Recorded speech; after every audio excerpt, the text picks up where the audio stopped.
So we got the guest Noah. How's it going, bro? Good, how are you? I'm doing pretty good. So you're a beginner at cross country. Just tell us a little bit about yourself before we start. So I go to Lingway Central. I ran cross country for 1 year. I'm a sophomore, and yeah.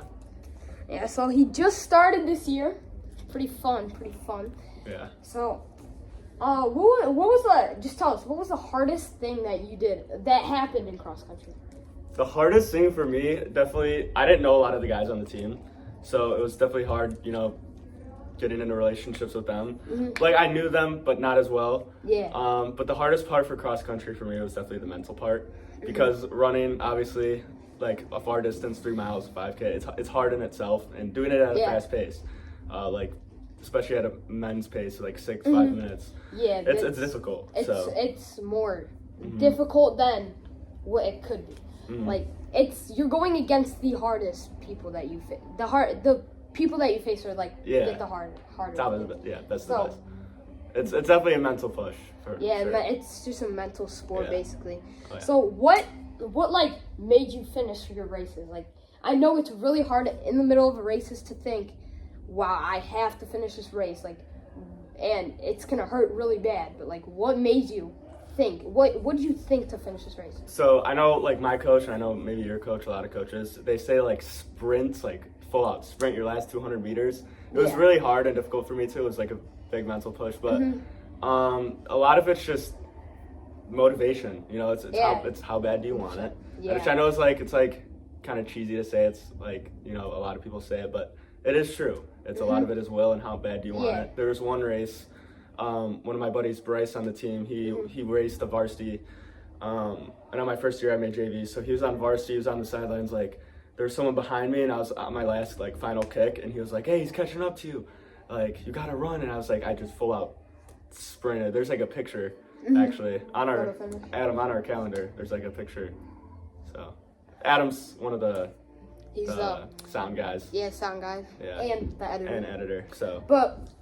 So when I finish, I sprint the last turn basically. If it's really, really long, then I won't sprint it. But if it's like within 200 and 300 meters, if in state, our last turn was actually 400 meters. Yeah. And we had a invitational before every year we had an invitational at this course. So I learned that when you turn that corner, most people start sprinting. I get a little bit faster, but I don't start sprinting. Everyone's sprinting, and at the end they're slowing down. I stay until I see a couple people slow down, and I just go.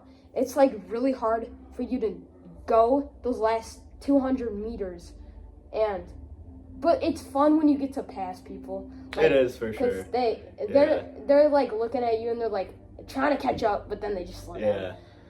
That's how it was, because I think the dude might have slowed down when he was like coming, because I sprinted. It was all will, honestly. It was really hard. Yeah. I was so tired after the race, but because that final kick, I feel like that's what kills you the most, especially in cross. It's the last kick that makes you like the most sore and that hurts you the most. It's not like the other stuff. I mean, it is, but not as much.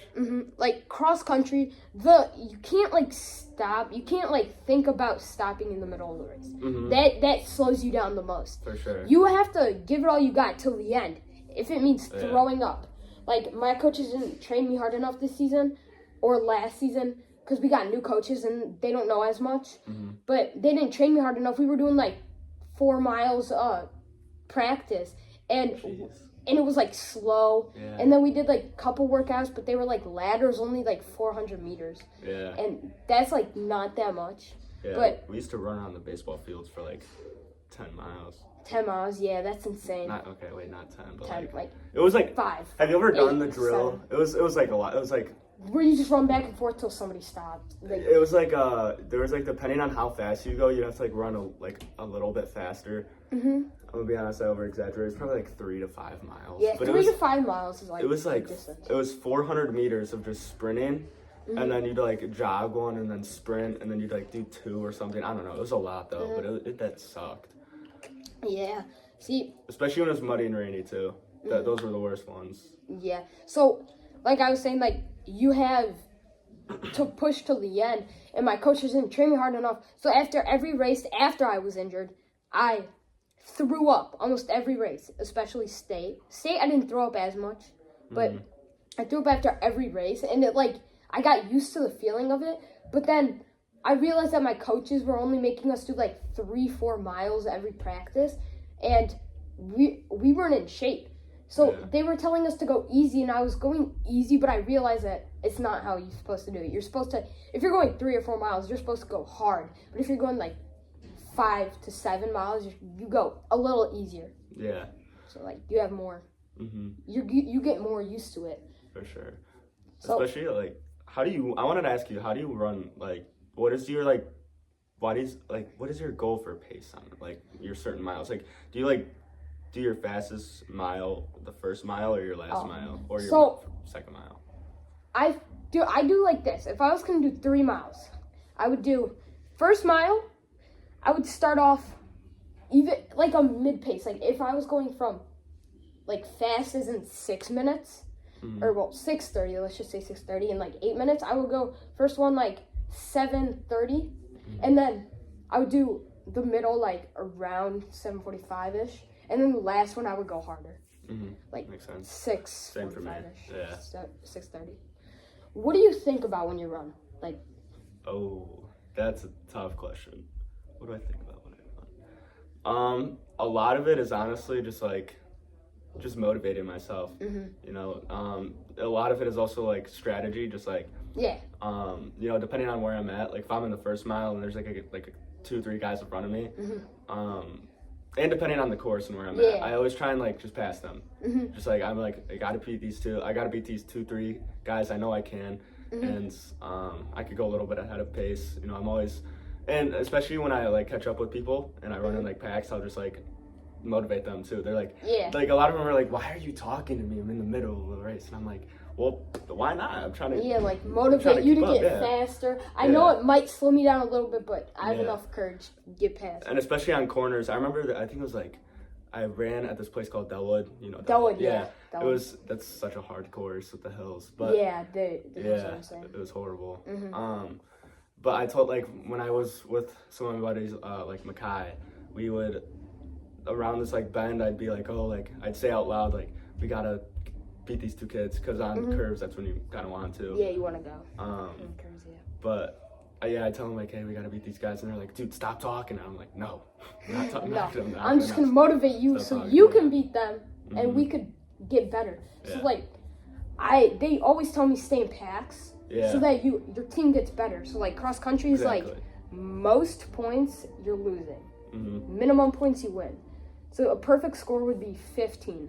Yeah. Because it's top 5 guys and invitationals and stuff. And I feel in packs, even if you don't say anything, if you're not like me and you don't say anything, I feel it's just having the comfort of somebody by you always motivates you, gets you more comfortable in the race, especially because cross country is a very uncomfortable sport. Yes. It is especially in bad conditions at Lockport. Yeah. That was my last race of the season. It was horrible. It was muddy. I know kids lost their shoes. It was awful. It was freezing cold too. It was below freezing, and I didn't bring any gear. Yeah. So I was running with one of my buddy's pants on and my arms. I'd run this for warm-ups. So it was horrible. Yeah. When I run, I mainly think about motivation, and I also think about Bible verses too. Oh yeah. I think, and before every race, I pray with my team, because we all just, I don't know, we all gotta get into it and start us off somewhere. Yeah. So when I think of Bible verses mid race and stuff that keeps me going. Yeah, for sure. And even in everyday life, I do the same. Yeah, same thing. Yeah. And I feel especially there's one thing, especially for me, I have this book I read called The Inner Game of Tennis. It's the mental side of athletes from the perspective of a tennis player, which is really good. I'll do that, or when I pray, my mind is okay, it's game time. This is, you gotta lock in, and this is what you gotta do. So. Yep. All right, that's the end of our first one with Noah. We can probably do more. Thanks, guys. All right, see you. Peace.